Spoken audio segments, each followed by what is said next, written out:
Beginilah detik-detik proses evakuasi yang dilakukan oleh tim SAR terhadap 5 orang warga yang tenggelam di perairan Selat Gusung, tepatnya di sebelah barat Pulau Selayar.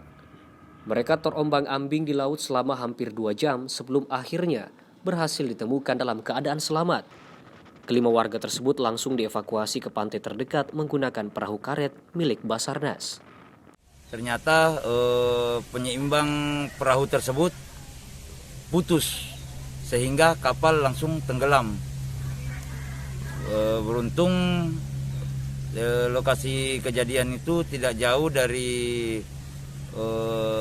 kantor kami, sehingga kami cepat bisa bergerak untuk mengevakuasi korban, dan alhamdulillah kelima korban tersebut telah kita evakuasi dengan selamat.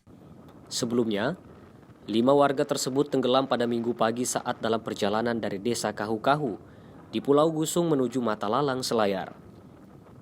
Di tengah laut, sayap perahu yang mereka tumpangi patah akibat cuaca buruk dan membuat perahu mereka oleng dan tenggelam. Beruntung, seorang nelayan yang kebetulan melintas melihat langsung kejadian itu dan bergerak cepat mencari bantuan. Kelima warga tersebut telah dievakuasi oleh tim SAR dalam kondisi yang baik. Dari Kabupaten Selayar, Wahyu Saputra, Slebes TV.